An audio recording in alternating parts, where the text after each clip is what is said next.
m'appelle Monsieur Agamba et je suis professeur de français à Merivale High School. Merivale, c'est un petit village en banlieue de Phoenix.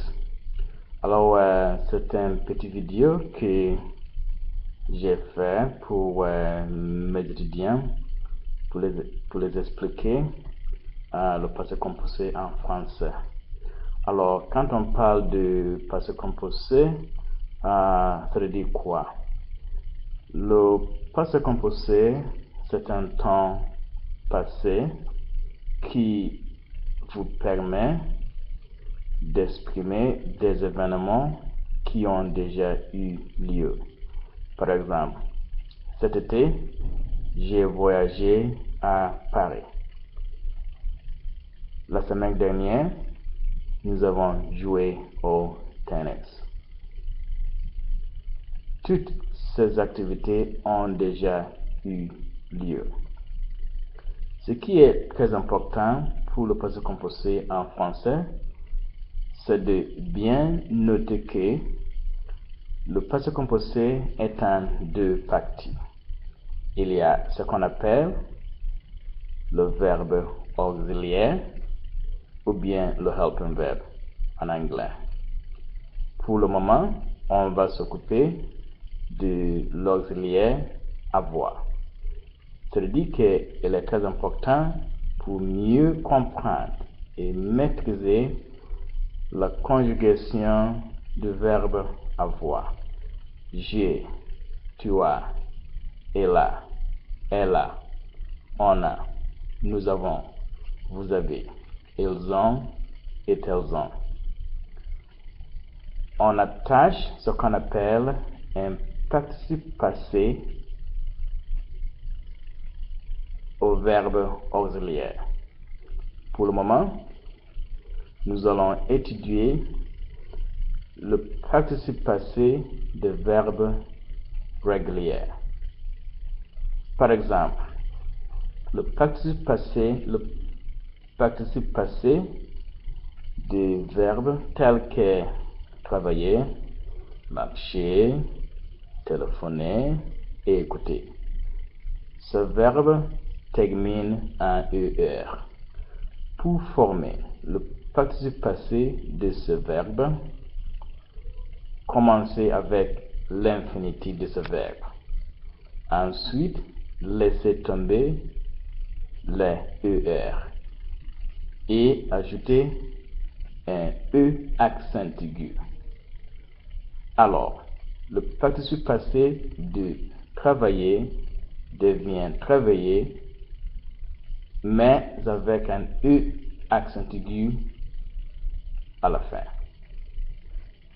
De la même façon, pour le participe passé de verbe qui termine en IR, tel que fini, choisi, pour former le participe passé, commencez avec le IR. Laissez tomber le IR et ajoutez un I. Ça veut dire que fini devient fini avec un I. Choisi devient choisi avec un I. Pour le participe passé de verbes qui terminent en RE, par exemple, entendre, attendre. Pour la formation, vous commencez encore avec le RE. Laissez tomber le RE et ensuite ajoutez un U. Alors, le participe passé des verbes attendre et entendre devient attendu et entendu. Il est absolument nécessaire que vous attachiez le verbe auxiliaire au participe passé. Ok. Alors, ce matin, je voudrais que vous me dites ce que tu manges d'habitude au petit déjeuner. Alors, ce matin, qu'est-ce que tu as mangé au petit déjeuner? Dites-le-moi en français. Même si tu ne manges pas le petit déjeuner, imaginez que tu manges le petit déjeuner et dites-moi ce que tu as mangé. Et ensuite, qu'est-ce que tu as bu? Pour le petit déjeuner, d'habitude, les gens français, ils prennent un chocolat chaud avec du pain, des céréales, un fruit, par exemple une pomme et une banane. Alors vous, qu'est-ce que tu as mangé ce matin?